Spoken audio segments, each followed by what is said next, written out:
On the deficit, the Congressional Budget Office just came out with its new numbers. It's saying that the U.S. budget deficit will reach 1.92 trillion in 2024, up from 1.69 trillion in 2023.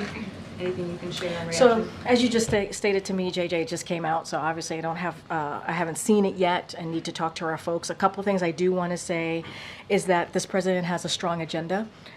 And to reduce the deficit, you hear him talk about this very often, instead of blowing it up, again, by extending the Trump tax cuts, which would cost $5 trillion, while the last administration increased the debt by a record $8 trillion and didn't sign a single law to reduce the deficit.